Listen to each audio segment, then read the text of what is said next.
Today we will be completing lessons 12 and 13 in our harassment unit. In the last lesson, we explored gender stereotypes and how they contribute to gender-based harassment.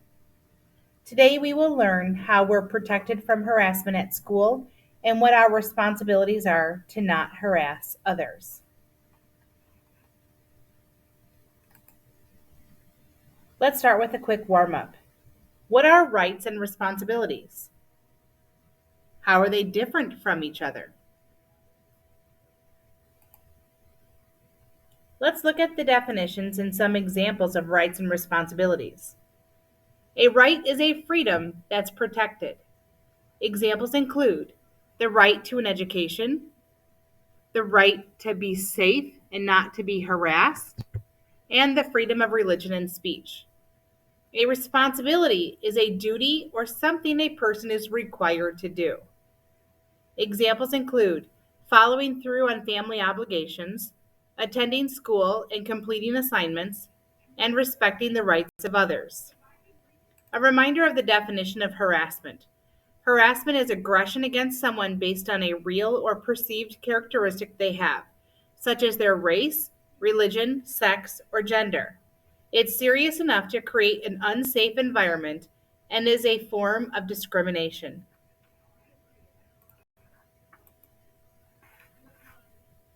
Just like we all have responsibilities at home, all of us in our entire school community need to take responsibility for preventing harassment. Along with these responsibilities, you have rights that protect you from harassment here at school.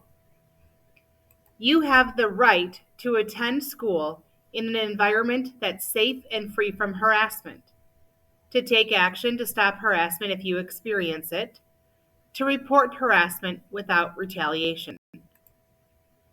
You have the responsibility not to harass others, to report harassment, to be truthful in reporting. Our school has the responsibility to report harassment, to have a policy against harassment, to describe the policy and students' rights in the student handbook, to protect students by taking appropriate action. Now we'll watch a video about students who have experienced harassment. As you watch, think about what rights were and weren't protected, and whether the different people involved fulfilled their responsibilities.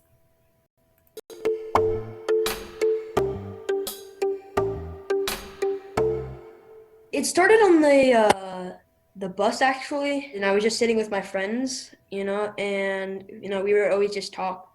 And these two kids, after like maybe 2 or 3 months, they started just saying a bunch of like racial slurs to me. Like I would really just be talking with my friends and stuff, and they would overhear like some of the conversations we were having, and they would just butt in and just like start doing stuff. You can't get up, you can't walk away, like because you're kind of just stuck, right? You can't get up when the bus is moving, so you're just stuck there trying to ignore it. And then I reported it to my parents. I talked to them about it. I was just like, this is what's happening. What should I do? And they were kind of just like, just ignore it. It doesn't really matter. And the school, they were like, you should stop doing this. And then they just made sure I was okay. It went on for a long time. I think like a month it went on for. Sometimes I'm just sitting there and someone comes up and touches my hair, and I think, I don't do that to you, so that doesn't give you the right to do it to me. One of my friends told me, if I can touch your hair, you can touch mine, but I didn't want to touch her hair. And she said, people touch my hair all the time, so it's basically exactly the same. And I said, no, it's not. It's usually Caucasian girls. Like most of my friends are white. So I have the biggest problem with them coming over and touching my hair. If I tell them stern enough to stop, it ends for like the rest of the week. And then I'll have to do it again the next week. When I got home from school, I would tell my grandma that, oh, people were touching my hair again today. And she said that it's not okay for people to get in your space and touch your hair because it's your body. and they don't have the right to do that. No, I've never told teachers or the principal, but some of my teachers have said, like, they've noticed people touching my hair and they're like, guys, get out of Ayana's space if I haven't said it yet.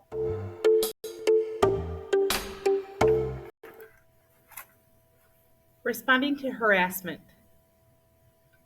Were everyone's rights protected? List one right that was not protected. What happened?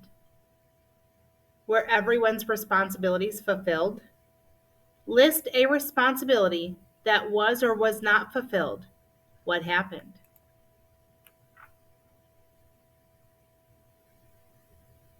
How can you help create a harassment-free school environment? Today we learned about our rights and responsibilities regarding harassment at school.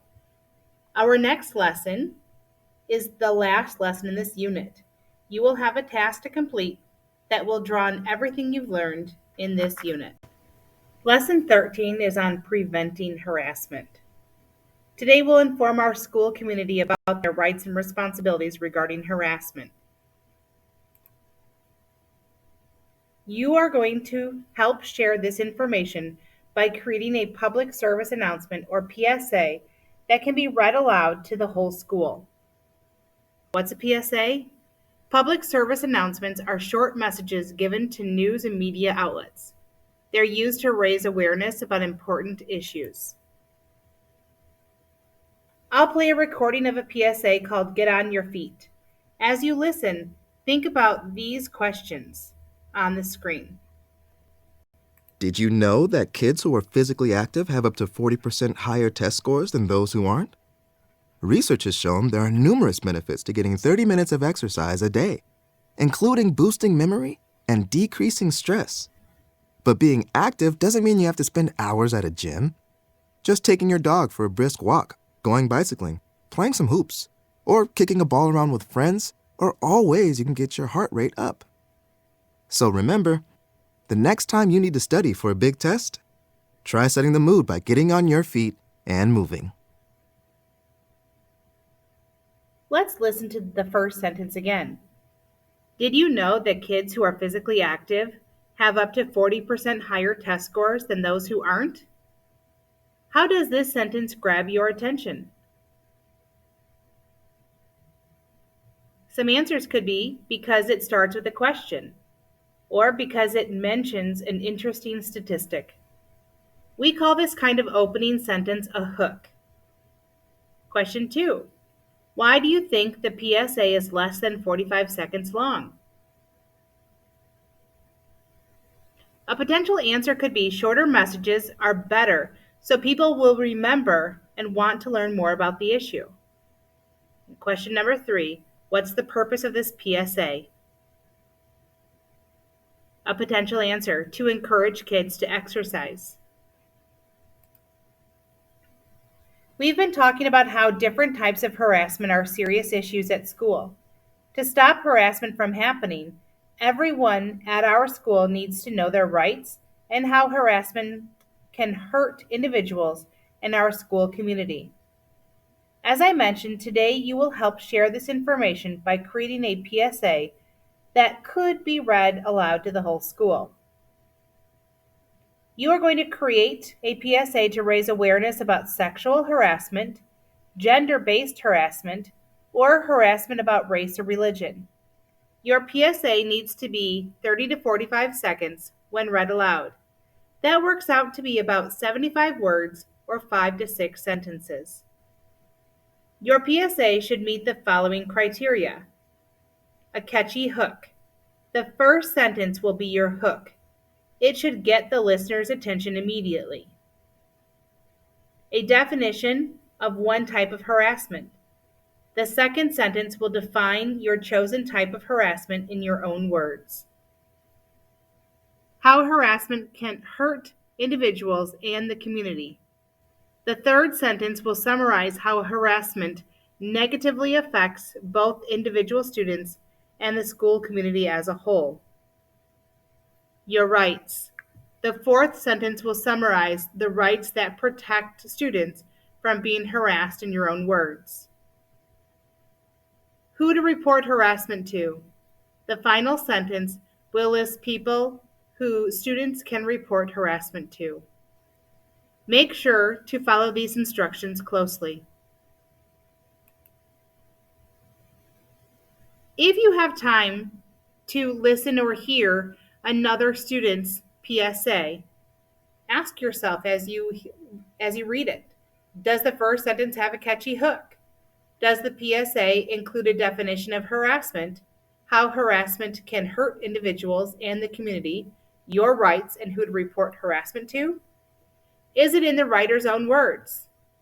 And then the fourth question, can it be read aloud in 45 seconds or less? We finished Unit 2 on bullying and harassment. We learned how to identify harassment and understand its effects on students who experience it. We discussed how we all have a responsibility to create a safe and respectful school community. I hope you'll take that responsibility seriously and help make a positive difference. Our next unit will focus on how our thoughts and emotions work together to affect the decisions we make.